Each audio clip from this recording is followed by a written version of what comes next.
When we hear the word tzedakah, many of us think about giving money to people who need help. And that association is not wrong. Financial support matters. It feeds people, houses people, and sustains organizations that carry out essential work. That said, in Jewish thought, tzedakah is not simply charity. It's not an optional act of generosity. It's a form of justice. The root of the word tzedek means justice. Tzedakah is not only about what we choose to give, it's about what we owe to one another as members of a moral community. In this week's Torah portion, Leviticus chapter 19, Kedoshim, I should say, we encounter a law from a time when the Israelites lived in an agrarian society. In this passage in Leviticus, farmers are instructed not to harvest the corners of their fields. They're told to leave part of the crop behind so that people experiencing poverty can come and gather food for themselves. And this commandment is not only about charity, as we understand it. The Torah doesn't imagine a situation in which someone becomes hungry and then appeals for help. Instead, it builds care for the vulnerable directly into economic life. From the beginning of the harvest, provision is made for those without food. And in our time, we do not harvest fields, but the principle remains the same. In Kansas City, organizations like JFS do the work. But when we support that work, we help create a community where people are not left behind. And yet, if we stop there, we've only begun to understand what tzedakah asks of us. There's another dimension of tzedakah that has nothing to do with money. It has to do with the ways we affirm that another person matters. In my own life, I've seen this in a way. My mother-in-law, Betty, lives alone in Wisconsin. If she lived here, where all her relatives are, she'd be surrounded by family and loved ones. But as it is, much of her life is spent alone. She has a friend who travels frequently, and wherever that friend goes, she sends Betty a postcard with a small message that says, "I'm thinking of you." And my mother-in-law keeps those postcards and really reminds her that she's loved. No money exchanges hands in this case. Rather, something else is given, something from the heart. And the rabbis would recognize that this too is tzedakah. Showing someone care can be as important as giving somebody money.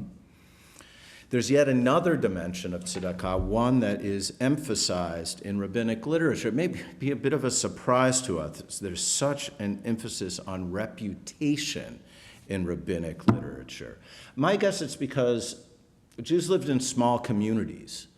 And if one person gets insulted, it really matters when you're in a community of 100 people, as opposed to in a large city. That's why I think reputation is so important to them.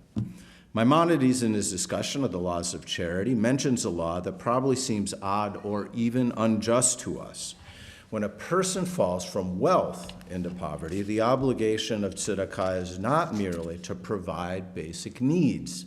It's to restore them as much as possible to the standard of living to which they are accustomed. If that means providing a horse to ride on or even a servant to run before them, then that is what they should be given. I remember when I first learned this, I took a class in graduate school on medieval religious approaches to charity, Christian, Muslim, and Jewish. And the Jewish ones were so extensive compared to the other two. It was really beautiful to see. Maimonides is making a point. Poverty is not only material. When a person loses their standing, they lose more than income, they lose dignity. And tzedakah, in its fullest sense, must respond to that loss. And this concern for dignity appears again in later ethical works, in Shmirat HaLashon by Rabbi Israel Meir Kagan. He warns against speech that diminishes another person. The rabbis also say this is the one commandment that everyone has broken. We've all spoken ill of somebody. We are not allowed to embarrass them or to expose them unnecessarily. It strips them of something essential. It is, in a sense, the opposite of tzedakah. Instead of restoring dignity, it takes it away. That means responsibility extends beyond what we give materially. It includes how we speak, how we act. There are moments when a person's dignity is at stake, a conversation shifts in a direction that could embarrass someone, a comment distorts the truth, a person's excluded. You get the idea. In those moments, the choice to intervene is itself an act of tzedakah. It protects something that cannot be measured in dollars and cents. And then there is a final dimension of tzedakah. Maimonides, again, famously describes a hierarchy of tzedakah, 8 levels. The highest level is not giving money, it's helping a person become self-sufficient. Offering a loan, a job, or a partnership, something that allows a person to stand on their own. That's the greatest thing that we can give to someone else. What makes it the highest form is not only its effectiveness, it's the way, once again, it preserves dignity. It transforms the recipient from someone who receives into someone who acts, someone who's able to contribute. And we see a version of this in our community's work, the Social Justice Committee here, or the Community Service Committee here at NRT. It doesn't raise funds. They build relationships. They show up in person. They engage with individuals not as abstract recipients of aid, but as human beings with stories, agency, and worth. And there's something different about standing face to face with another person. It resists the distance that can develop when giving is mediated solely through institutions. It reminds us that tzedakah is not only about solving problems, it's about sustaining relationships within a community. And when we pull all of this together, a broader picture emerges.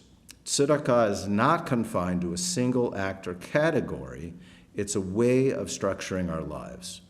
It asks us to think about how we speak about others, respond to vulnerability, and create paths towards dignity and independence. It asks us to notice where need exists, not only in obvious forms like hunger or financial instability, but in other forms like isolation, embarrassment, and loss of status. It asks us to do something proactively. We must create a society that allows for justice. And we must do this with daily interactions with real people. We must do this in the texture of our daily lives. The Torah's vision in Leviticus 19 is practical. Yes, you set aside the corners of your field for a reason. There'll always be need. And the presence of that need implicates us. The Torah is always demanding. The Torah is always so demanding that we can never reach what it tells us to do. But nonetheless, we must reach for the goals that it sets before us, even if we cannot grasp them. A community shaped by tzedakah is one in which people are not invisible, in which structures exist to support those who struggle, in which dignity is guarded, in which connection is cultivated, and in which each person understands that they have a role to play. That's tzedakah in the broader sense. We do more than help others. We shape a world in which care is built into it. We shape a world in which dignity is protected. We shape a world in which no one is left entirely on their own. Tzedakah is more than giving money. It's an act of justice.